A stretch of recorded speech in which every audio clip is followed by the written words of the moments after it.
Here in the red, our Terran player. Everybody knows him. They call him the Emperor. We call him Slayer's BoxeR. Quiet, Artosis. No. God damn it, Artosis. I want to participate, Tasteless. Over here, in the blue, another StarCraft 1 player, more consistent in his late game, or in his later career. DSL Sagisu. Sagisu. This guy was both longtime pro gamers in StarCraft 1. Now, I got cut off a little bit by the Street Fighter voice, but basically, the one point to note is that Slayer's BoxeR's career was very good in the early days of StarCraft 1. Soki Su had much more success in the later part of StarCraft 2.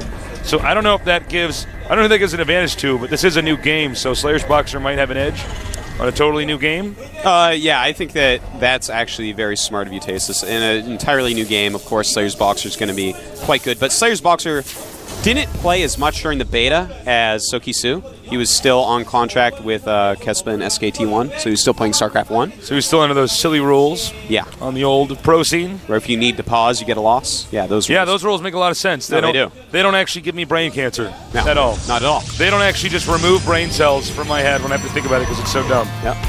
And we have a nice little micro battle going on. BoxeR with a 10 hit point SCV, and Soki Su wants to kill it so badly, but it is getting repaired.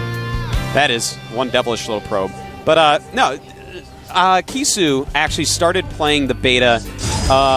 Actually, this is funny. I was playing the beta like the day it came out. Then I went over to the Easter house to visit Kisu and a couple other guys over there.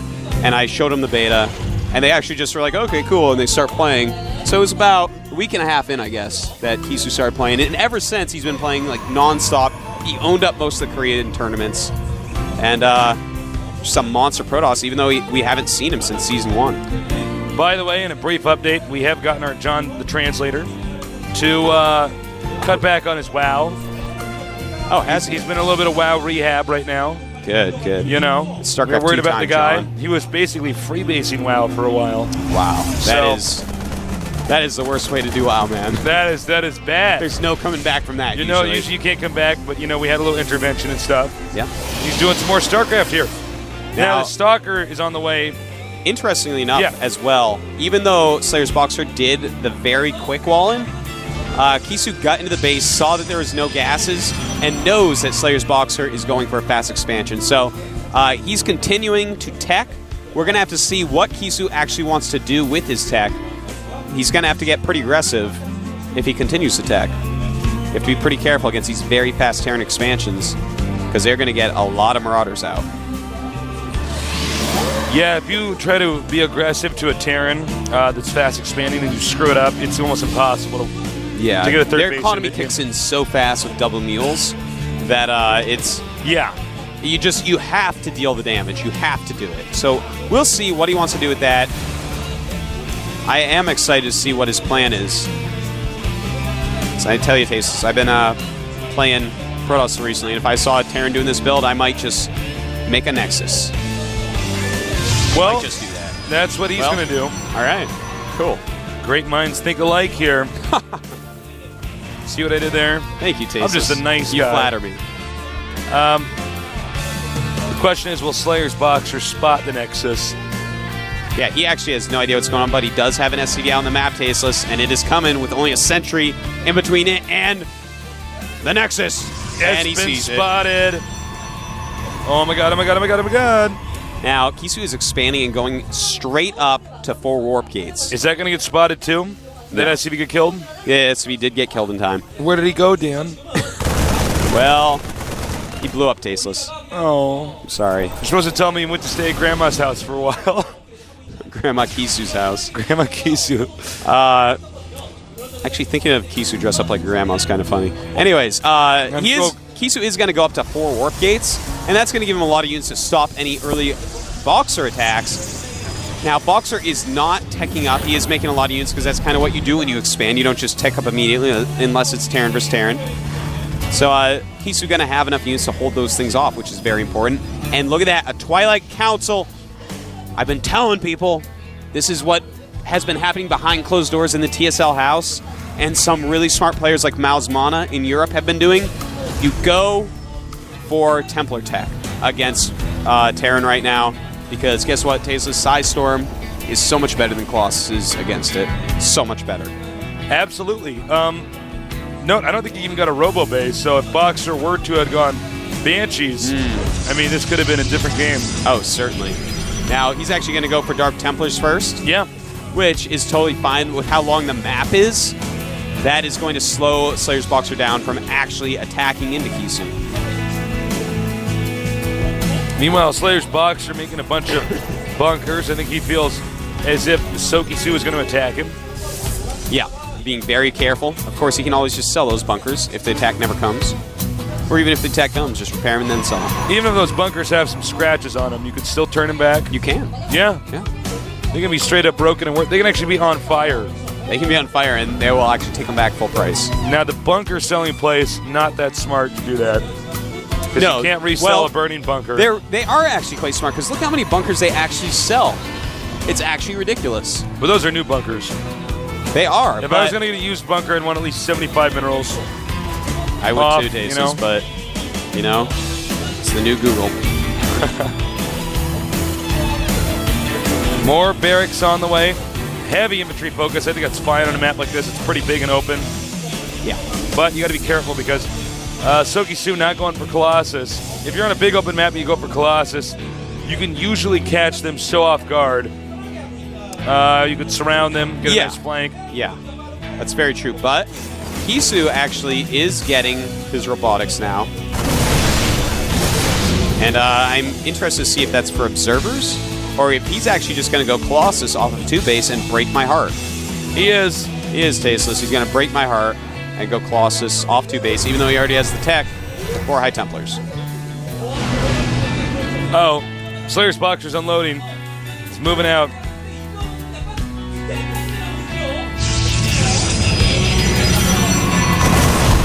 Our SCVs are under attack. And for the time being, we're kind of waiting to see what's going to happen. Kisu will continue to prod this army with Dark Templars.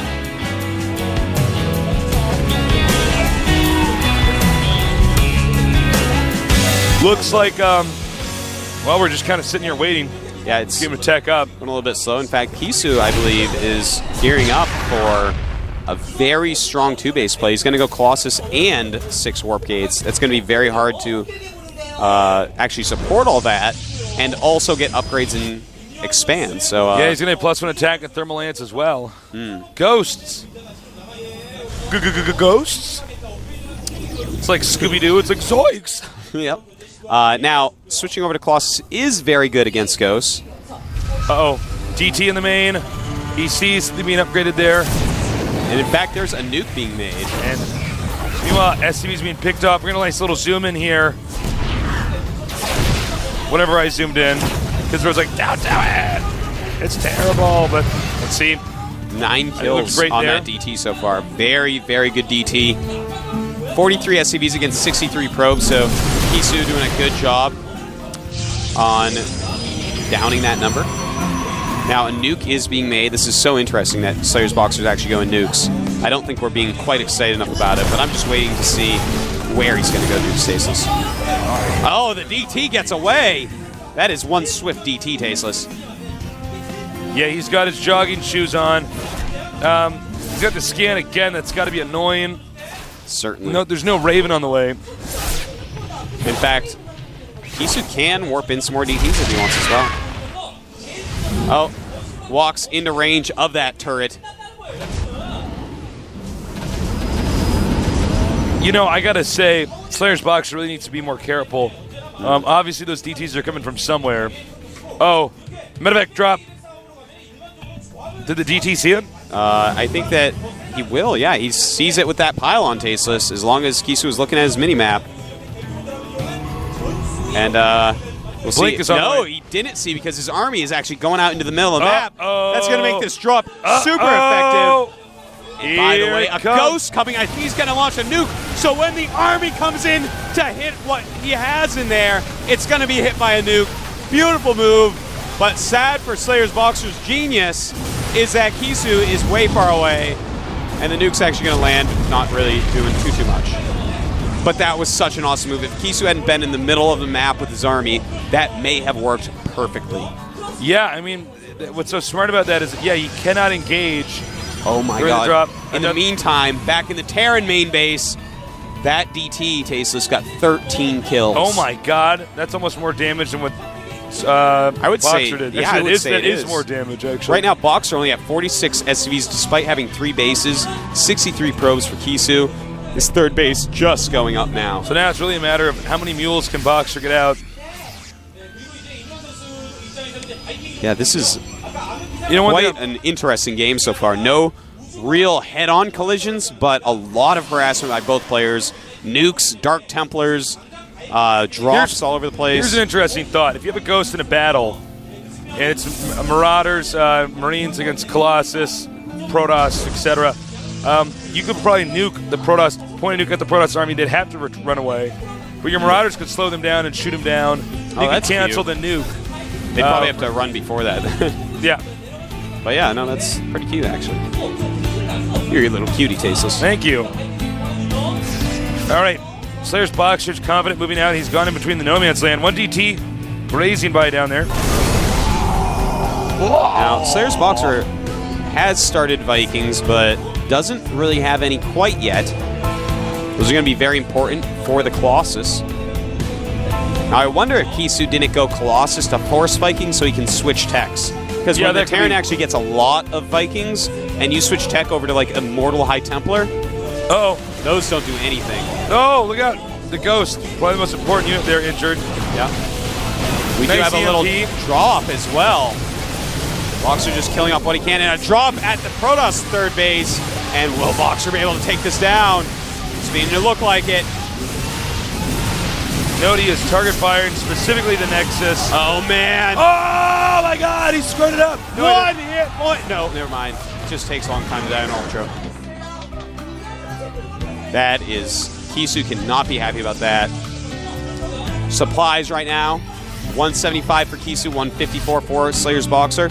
And Kisu may decide to attack at this point, Tasteless. BoxeR just lost some units. And Kisu's army is as big in comparison to BoxeR's as it will be for quite some time. So would not be necessarily a bad choice to actually attack at this point. No, he has to attack. He just has to micro perfectly. 3 Ghosts out of here. You know, he does have Blink. He does have +1. Nice. Scan skills the Observer.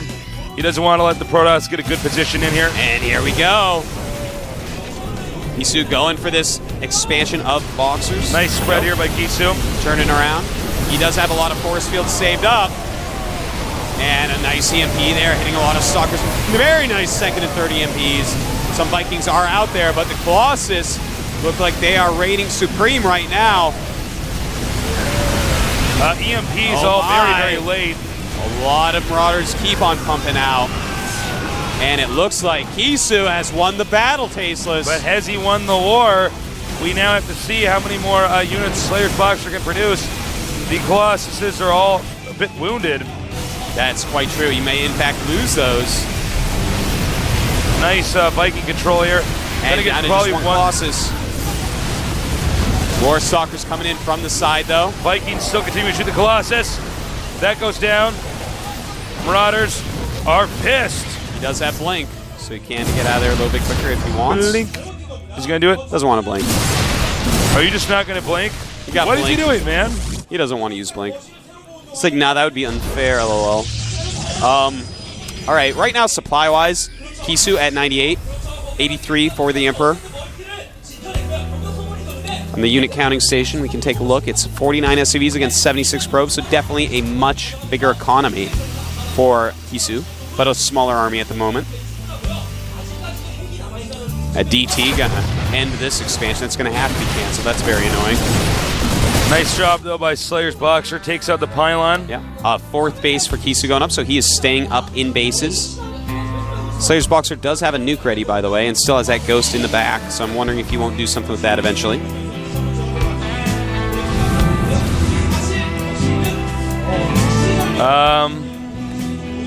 Well, we're having a little bit of a lull here. Both these guys trying to recover to recoup.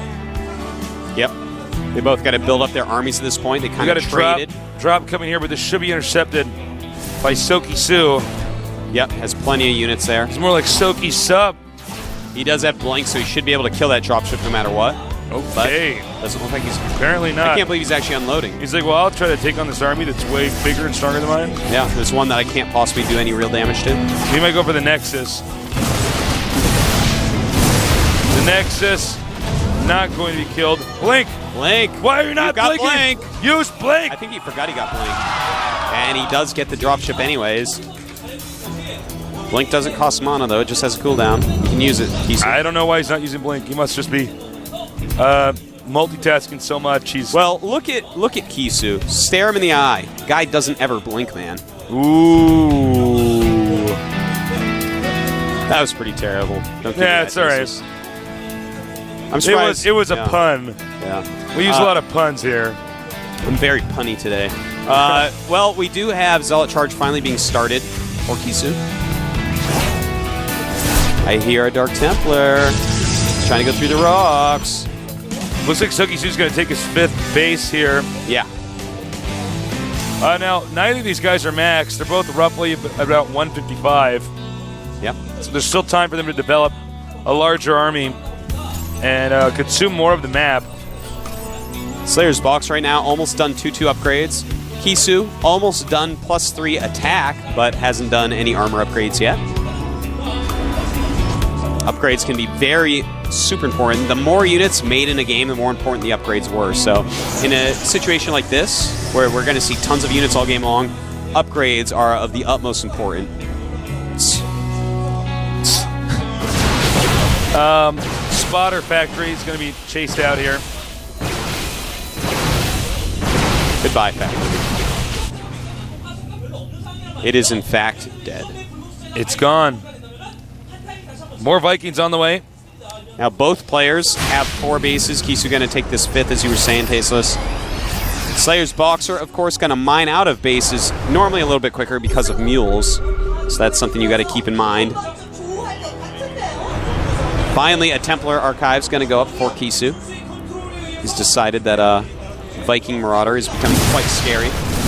Nice. He's going to go ahead and tear down this rock. And look, one beautiful thing about this is that the position of these Vikings. Beautiful. It's going to be easy for the Vikings to be hit. I mean, the Colossus to be hit. Here we go.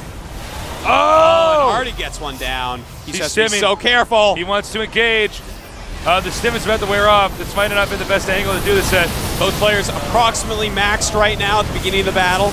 We'll see at the end exactly where they go down to. There. These are really good shots as well with the +3 attack, doing sick, insane damage. And it looks like Kisu overpowering Slayer's BoxeR.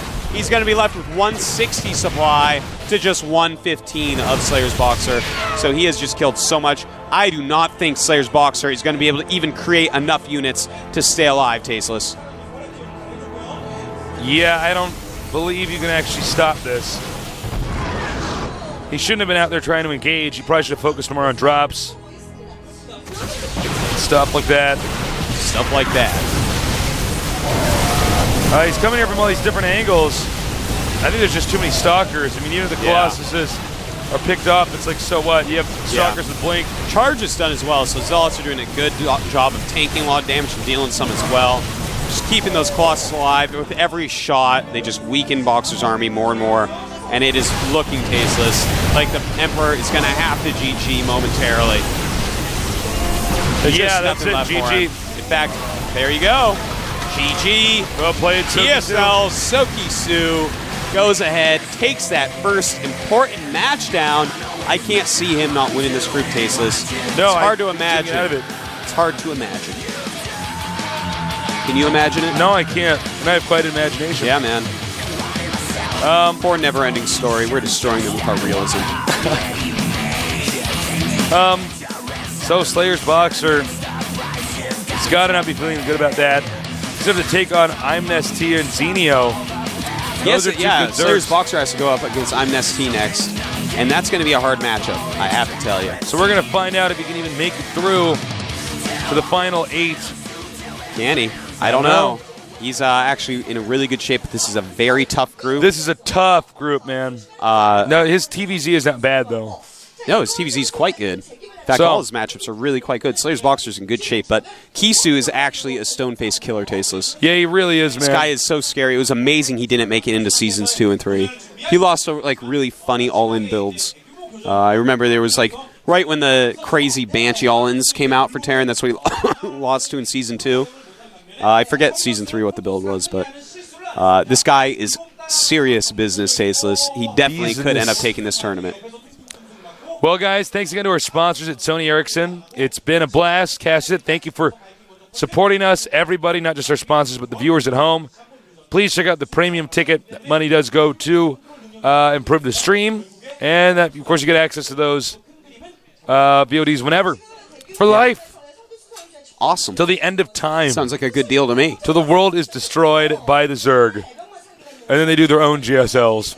Well, by the way things are going so far in the GSL, Terran is going to beat Zerg, and we're Terran. So That is a good point, actually. Maybe the Protosses. Could be. Probably not, though. Actually, the Terrans are doing good against Protosses are actually always getting their ass kicked in every StarCraft story. Yeah, that's true. They're always like on the run They're too in a few and too planet. It's proud. like their entire planet gets destroyed and stuff. 5-minute break coming up. 5-minute break. Might want to go soon. All right, miscue there. But yeah, we're gonna go on a break in a little bit here. Tosis, what do they need to do in their break? Well, Tasteless, if I was them, I would just refill whatever my favorite snack food is. Probably pizza-flavored combos. Brush your teeth, too. You don't want to get a cavity. I'm in the middle of it. Getting more like your game, and it feels real like we learn to fake the fame. And there's never more than one truth, but you can't always get your better half. Look out!